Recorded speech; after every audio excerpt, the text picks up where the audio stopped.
নমস্কার বন্ধুরা, আমি অর্চনা। আমার চ্যানেলে আপনাদের স্বাগত। তো আজকে আমি বানাবো নিরামিষ লাউ ঘন্ট।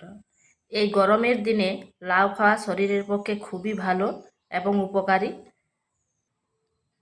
লাউ তো অনেক রকম করে খেয়েছেন, একবার এইভাবে নিরামিষ রান্না করে খাবেন, খেতে কিন্তু দারুণ লাগে। তো চলুন দেখে নেওয়া যাক আমি কিভাবে এই নিরামিষ লাউ ঘন্ট তৈরি করি।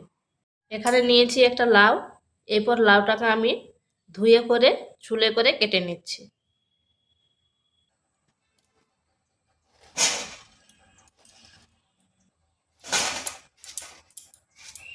লাউটা এইভাবে ডুমো ডুমো করে কেটে নিচ্ছি।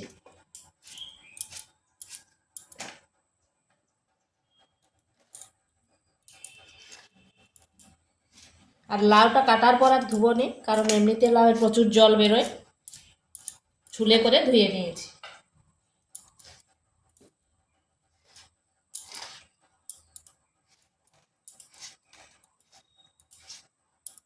এইভাবে কেটে নিচ্ছি। এখানে কড়াই বসিয়েছি, তাতে দিচ্ছি সরষার তেল। আমি এই তেল রান্নাটা সরষার তেলে করব। তেলটা গরম হয়ে গেছে, এখানে দিচ্ছি লাউগুলো।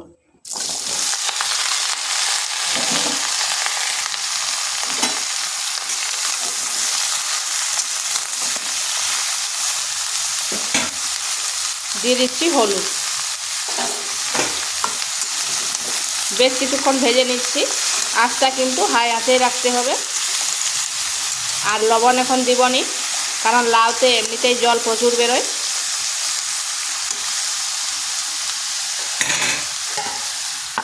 এইভাবে ঢাকা দিয়ে দিয়ে ভেজে নিতে হবে।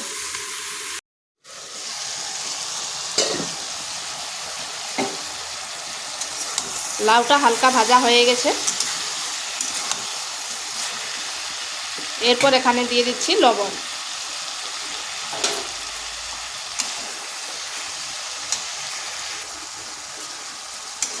লবণ দিয়ে আর কিছুক্ষণ ভেজে নিচ্ছি।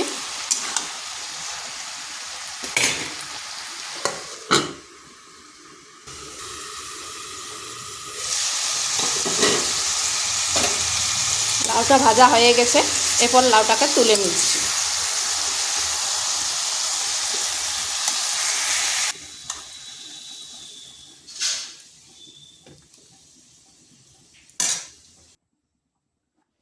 এখানে কড়াইটা পরিষ্কার করে নিয়ে দিচ্ছি। এবার দিচ্ছি তেল।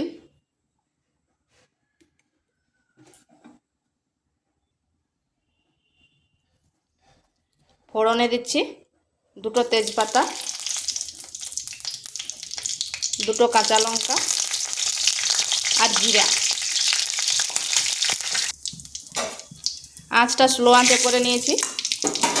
এরপর এখানে দিয়ে দিচ্ছি আদা আর কাঁচা লঙ্কা পেস্ট। একটু ভাজা ভাজা করে নিচ্ছি।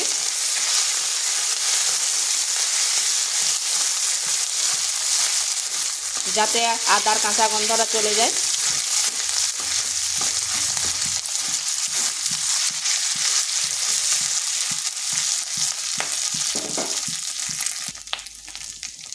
এরপর এখানে দিচ্ছি ধনে গুঁড়ো,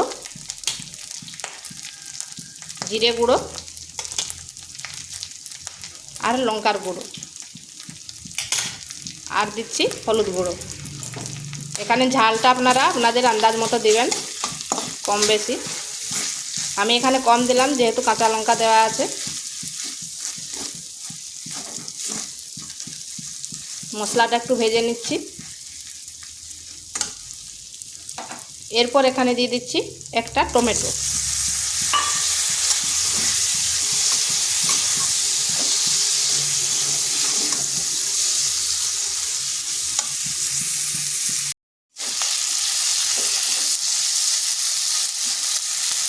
এখানে দিয়ে দিচ্ছি লবণ,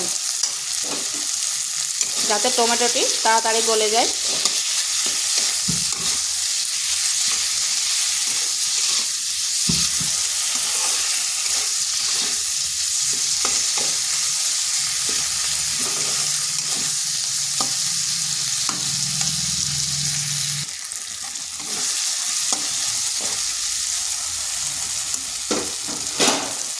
এরপর এখানে দিয়ে দিচ্ছি ছোলা।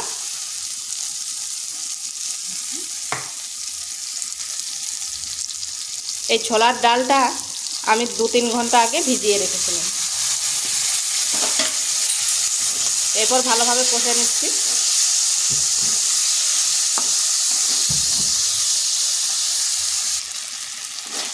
এখানে নিয়েছি 100 গ্রাম মতো ছোলা। ছোলার ডালটা কষানো হয়ে গেছে। এরপর এখানে দিয়ে দিচ্ছি লাউগুলো। লাউটা ভালোভাবে মিশিয়ে নিচ্ছি।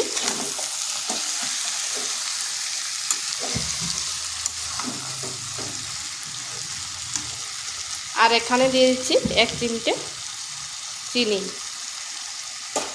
এটা অপশনাল, আপনারা নাও দিতে পারেন, কিন্তু নিরামিষ রান্না তো চিনিটা দিলে ভালো হয়, খেতে আর কি ভালো লাগে।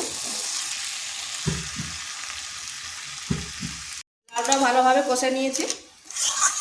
এরপর এখানে দিয়ে দিচ্ছি জল।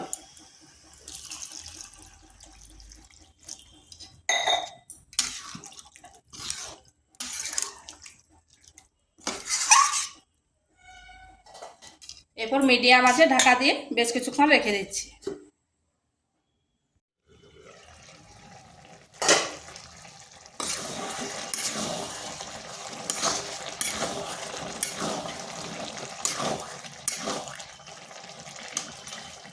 এটা হয়ে গেছে। আর দেখুন ছোলার ডালগুলো সিদ্ধ হয়ে গেছে, এমনিতে গোটা গোটা থাকবে কিন্তু এভাবে মিলিয়ে যাচ্ছে। এটা একটু মাখামাখি করব।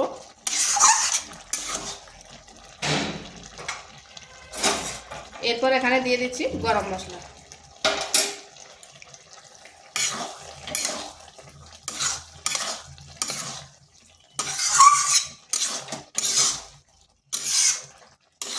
এইভাবে একবার করে দেখবেন, এটা কিন্তু গরম ভাতের সাথে বা রুটির সাথে দারুণ লাগে। এটা হয়ে গেছে, এরপর নামিয়ে নিচ্ছি।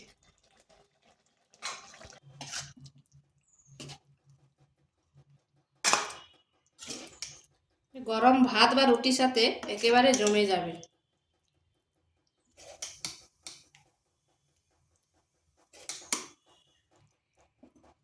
বাড়িতে অবশ্যই একবার এভাবে করে দেখবেন। তো ভিডিওটা ভালো লাগলে লাইক শেয়ার কমেন্ট অবশ্যই করবেন। আর নিত্য নতুন রেসিপি পাওয়ার জন্য চ্যানেলটিকে সাবস্ক্রাইব করবেন।